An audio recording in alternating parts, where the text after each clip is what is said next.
வணக்கம்.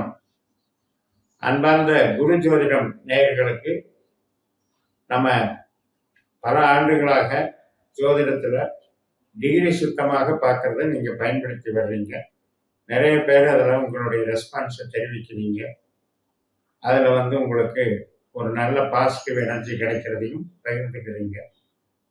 நம்ம இந்த முறையில் மேலும் மேலும் ப்ராக்டிஸ் பண்ண உங்களுக்கு உங்களுடைய விதி கொடுப்பனையும் தெரிந்து கொண்டு நமக்கு கோச்சார பலன்கள் ஒரு கிரகமும் ஒரு இடம் விட்டு இடம் மாறும்போது எந்த நட்சத்திரத்தின் வழியாக செல்லுகிறதோ அந்த பாவ தொடர்புகள் மூலம் நமக்கு பலன் அளிக்குதுங்கிற விவரத்தை நம்ம புரிஞ்சுக்க ஆரம்பிக்கிறோம். அதனால நமக்கு என்ன பயன் அப்படின்னா, நமக்கு இன்வால்மெண்ட் எதில் இருக்கோ அதில் சாதகமா பாதகமா அது நல்லது செய்யுமா கெட்டது செய்யுமாங்கிறது முன்கூட்டியே தெரிஞ்சுக்கிற ஒரு அறிவு நமக்கு ஜோதிட அறிவு விரிவடைகிறது. இதை பயன்படுத்துறதுனால நமக்கு என்ன ஆகுதுன்னா, எதா இருந்தாலும் நம்மளுடைய கொடுப்பினை என்னன்னு தெரிஞ்ச பிறகு நமக்கு ஒரு பக்குவம் ஏற்பட்டு விடுகிறது. இதுதான் நமக்கு நடக்கும் என்றால் அந்த பாதைக்கு சாதகமாக நம்ம எந்த விஷயத்தை தேர்ந்தெடுத்தா செயல்படும் தெரிஞ்சு நம்ம அதில் பயன்படுத்தி போகலாம். இந்த பதிவில் நம்ம விருச்சிக லக்னத்திற்கு சுக்கிரன் செவ்வாய் ஒரே நட்சத்திரம், அதாவது ஒரே கிரகத்தினுடைய நட்சத்திரத்துல சுப விளைவை ஏற்படுத்துகிறத பத்தி பார்க்க போறோம்.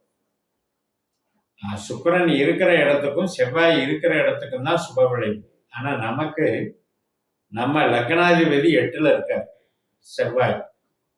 நம்ம லக்னத்துக்கு 7ஆம் அதிபதி சுக்கிரன் 12ல இருக்கார். 12ஆம் அதிபதியான சுக்கிரன் 12ல இருக்கார். இது 12 நாட்கள், அதாவது அக்டோபர் 4ல இருந்து 15ஆம் தேதி வரைக்கும். 8ஆம் இடத்துல இருக்கிற செவ்வாய் குருவனுடைய நட்சத்திரமான புனர்பூசத்துல இருக்காரு.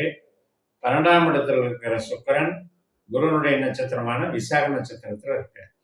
ஸோ இந்த 12 நாட்கள்ல 8-12ல ஒரு சுக்கிரன் செவ்வாயினுடைய தாக்கம் ஏற்படுகிறதுன்னு தான் நம்ம எடுத்துக்கணும். ஒரு கிரகம் தான் நின்ற இடத்துல இருந்து 5ஆம் வீட்டுக்கு ஒரு சுப விளைவை தந்தாலும் நமக்கு அது லக்னத்துக்கு என்ன பாவமோ அந்த பிரச்சனை தான் அது தரும்.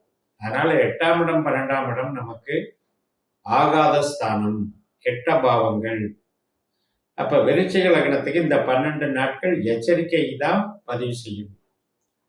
ஆல்ரெடி 4ஆம் இடத்துல அர்த்தாஷ்டம சனி உட்கார்ந்துருக்காரு.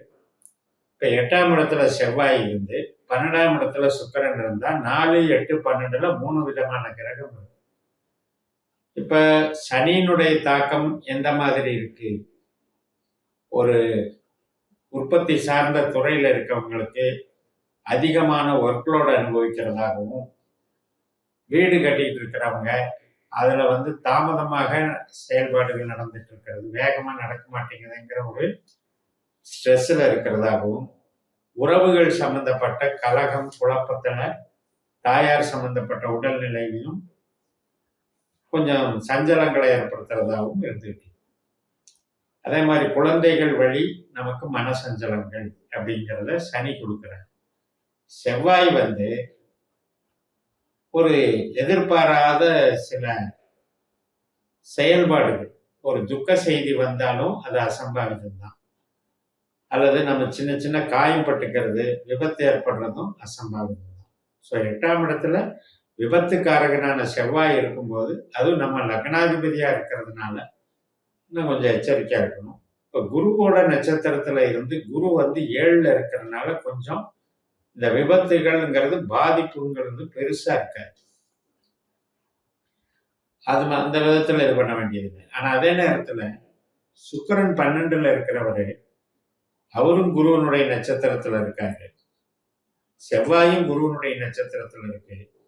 இந்த 8ஆம் இடத்துக்கு 12ஆம் இடத்துக்கு சுக்கிரன் செவ்வாயினுடைய ஒரு பார்வை ஏற்படுகிறது. இது இனம் புரியாத சில ஸ்ட்ரெஸ்ஸு, ஒரு இழப்புகள், விரயங்கள், வலிவேதனைகள், உறவு ரீதியாக சில பாதிப்புகள் இதெல்லாம் உண்டு பண்ணுங்கிறத நம்ம ஞாபகம் வச்சுக்கணும். லக்னாதிபதிங்கிறவரு 8ஆம் இடத்துல போகும்போது தன்னுடைய சுயபலத்தை இழக்கிறதுங்கிறது அர்த்தம்.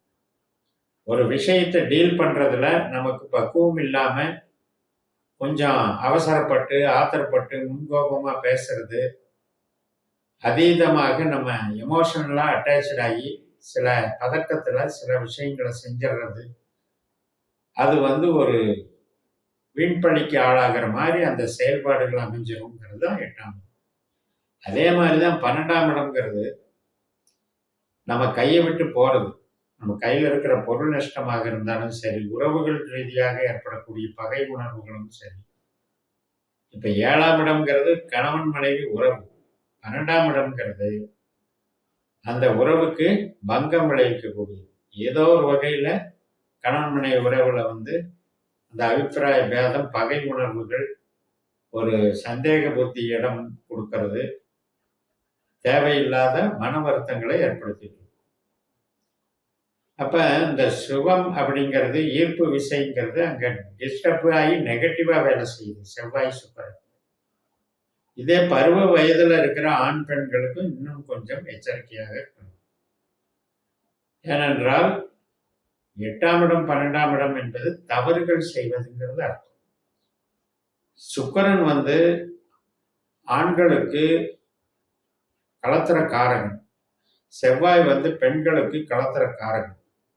இந்த 2 பேருக்கும் 8-12 தொடர்பு ஏற்படுறதுங்கிறது வந்து ரகசியமான செயல்பாடுகள், கொஞ்சம் தவறுகள் செய்யறது, உணர்ச்சிகளுக்கு இடம் கொடுத்து அதன் மூலமாக சில அவமானத்தை சந்திக்கிறது. 8-12ங்கிறது அவமான அலைச்சல், இடம் விட்டு இடம் போறது, சிறைவாசம் உட்பட 12ஆம் இடம் வந்து ஊரு விட்டு ஊரு போறதையும் காட்டும். இது வந்து எல்லாருக்கும் நடக்காது.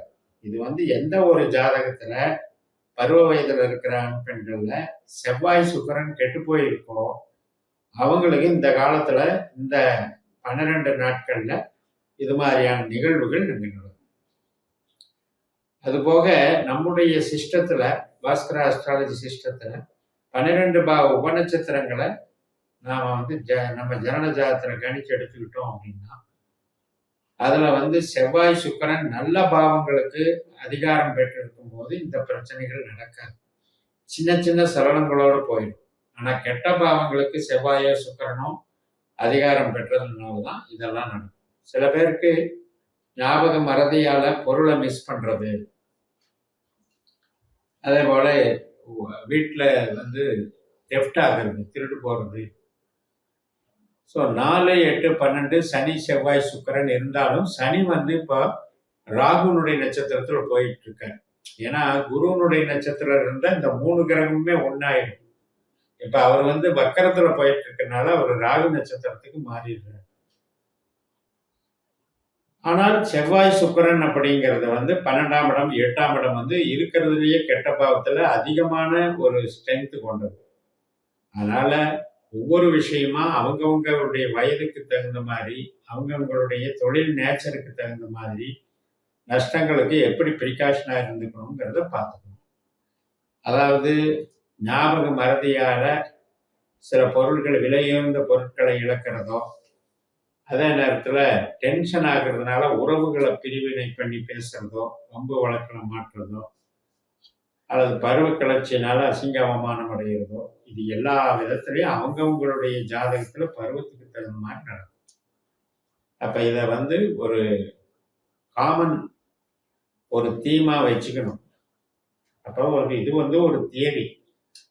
அது வந்து நம்ம நிகழ்வுகளா நம்ம ஜனன ஜாதகத்துல எப்பேற்பட்ட பாவ தொடர்புகள் இந்த 2 கிரகம் வச்சிருக்கோ அதுக்கு தகுந்த மாதிரி இந்த நிகழ்வுகள் நடக்கும்.